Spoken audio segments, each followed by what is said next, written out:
पुराने मगध राज्य में एक बहुत धनवान सेठ रहा करता था। उसके पास बहुत धन दौलत थी। एक दिन उसने हिसाब लगाया तो पाया कि उसके पास जितनी भी दौलत है ये तो केवल उसके बच्चों तक के लिए ही पर्याप्त होगी। वह सोच में पड़ गया कि उसके बच्चों के बच्चे और फिर उनके बाद आने वाली पीढ़ियों के लिए धन की व्यवस्था कैसे होगी। धन के अभाव में तो उनका जीवन बहुत मुश्किल हो जाएगा। इसी बात के बारे में सोच सोचकर वह बहुत चिंतित रहने लगा। लेकिन उन्हीं दिनों तथागत गौतम बुद्ध मगध राज में पधारे हुए थे। तभी उसे किसी ने बताया कि तुम गौतम बुद्ध की शरण में जाओ, वो तुम्हारी चिंताओं का समाधान अवश्य करेंगे। वह इंसान गौतम बुद्ध के पास जाता है और कहता है, बुद्ध, मेरे पास इतना धन हो कि मेरे बच्चे फिर उनके मेरे धन का उपयोग करते रहे तो भी मेरा धन समाप्त ना हो। यह बात सुनकर गौतम बुद्ध मुस्कुराए और बोले, बिल्कुल ऐसा ही होगा, लेकिन उससे पहले तुम इस नगर के बाहर वाली झोपड़ी में रहने वाले परिवार को एक दिन के खाने की सामग्री देकर आओ। यह सुन वह सेठ बहुत खुश हो गया और तुरंत ही एक दिन की खाने की सामग्री लेकर नगर के बाहर वाली कुटिया में सामग्री लेकर पहुंच गया। वह जैसे ही कुटिया के अंदर गया, उसने देखा कि कुटिया के अंदर एक बूढ़ी सास और उसकी जवान बहू है। बूढ़ी औरत बैठकर ध्यान कर रही थी और उसकी बहू रसोई में खाना बना रही थी। सेठ ने बहू की तरफ देखकर खाने के सामना का थैला आगे बढ़ाते हुए कहा, मैं इस नगर का एक अमीर सेठ हूं और तुम्हारे परिवार के लिए एक दिन के खाने का राशन लेकर आया हूं, इसे रख लो। यह सुन बहू ने मना करते हुए कहा, लेकिन हमारे पास आज के खाने की व्यवस्था है। सेठ ने कहा, तो इसमें कल के खाने की व्यवस्था हो जाएगी।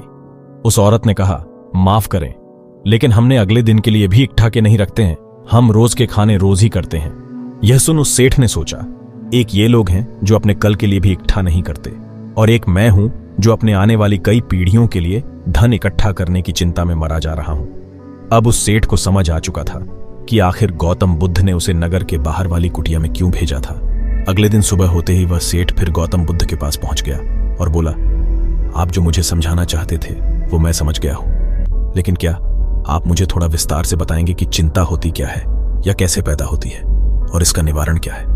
गौतम बुद्ध ने कहा, कल के लिए किए जाने वाले चिंता हमारे कल को बदले या ना बदले, लेकिन वो हमारी आज की खुशी जरूर छीन लेती है। चिंता एक ऐसी मानसिक बीमारी है जो हमारे जीवन से हर तरह की खुशी छीन लेती है और इसे निरस्त बना देती है।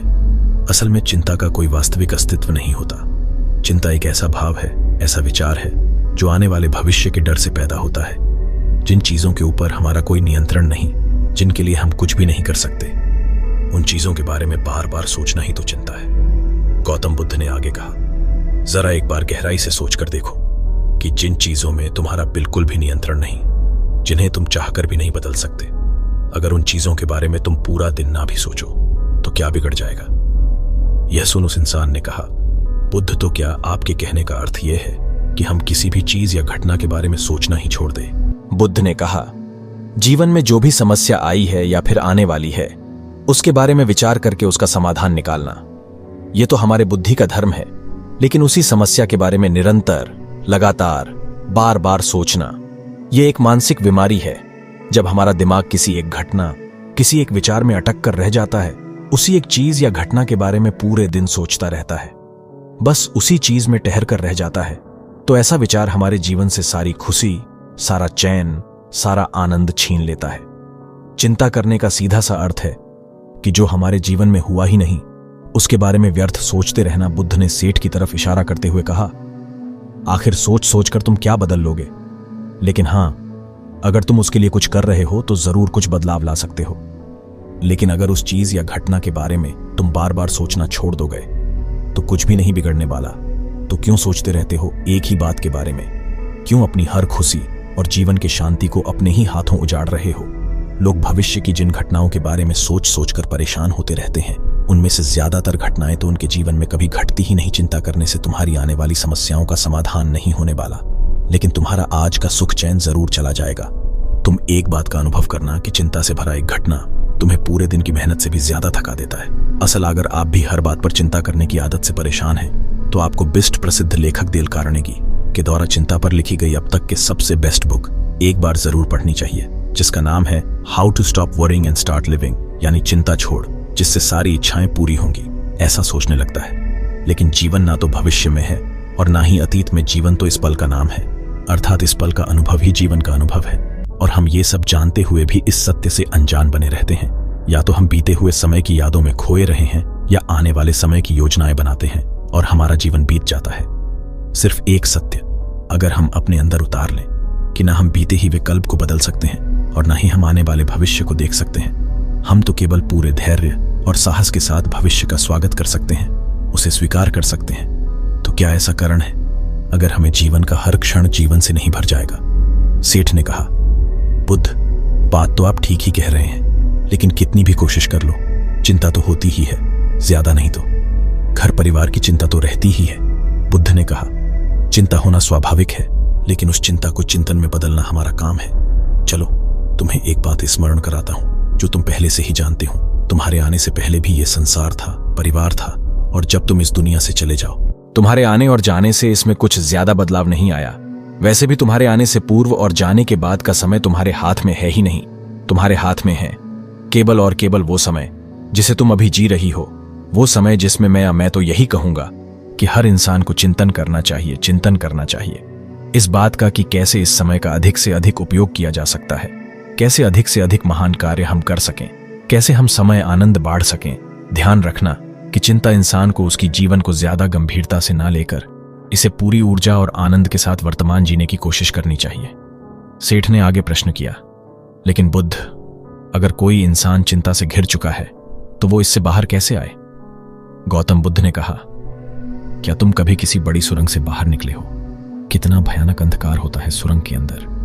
हमेशा ही यह डर लग रहता है कि अगर इसके अंदर फंस गए तो क्या होगा, कैसे निकलेंगे इस सुरंग से।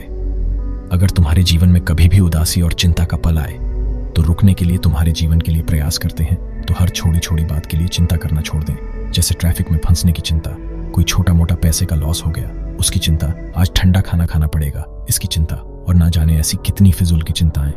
हम अब नहीं ना, तब उस दिन ये सारी परेशानियां जो कि आज आपको पहाड़ जैसी लग रही हैं, एक छोटे से रेत के कण से भी छोटी लगेंगी। इसलिए हर छोटी बात के लिए चिंता करना छोड़ दें। 3, ये बात हमेशा याद रखें कि जीवन बहुत छोटा है।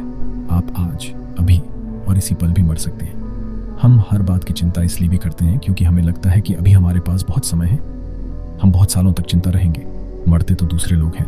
मैं तो जीवित रहूंगा, इसलिए लगातार खुद को याद दिलाते रहिए कि ज्यादा चिंता करने से कोई मतलब नहीं। हो सकता है कि आज का दिन मेरा आखिरी दिन हो। चौथी बात, आप ये स्वीकार कर लें कि इस दुनिया में कोई भी परफेक्ट नहीं होता, सबसे गलतियां होती हैं। इसलिए लोगों को माफ करना सीखें। इस दुनिया में ईश्वर ने जो भी बनाया है सब बहुत खूबसूरत है। अगर हम उसमें अच्छाई नहीं दा, जब हम बिना किसी पर एहसान चढ़ाए बस ऐसे ही उसकी मदद करते हैं, तो हमें अंदर से एक गजब की शांति और सुकून का अनुभव होता है जो हमें ताकत देता है किसी भी बुरी परिस्थिति से लड़कर उससे बाहर निकलने में। दोस्तों, हमें अपने जीवन में चीजों को लेट गो करने के एटीट्यूड डेवलप करना चाहिए कि कोई बात नहीं, जो होगा देखा जाएगा, कोई बात नहीं, जो हो चुका उसमें मेरा कंट्रोल नहीं था, अब जो होगा उसे मैं बेहतर बनाऊंगा। जीवन में सबसे जीवन मेरा कंट्रोल नहीं था, अब जो होगा उसे मैं बेहतर बनाऊंगा। जीवन मेरा कंट्रोल नहीं था, अब जो होगा उसे मैं बेहतर बनाऊंगा। जीवन मेरा कंट्रोल नहीं था, अब जो होगा उसे मैं बेहतर बनाऊंगा। जीवन मेरा कंट्रोल नहीं था। वीडियो अच्छी लगी हो तो चैनल को सब्सक्राइब करिए। धन्यवाद।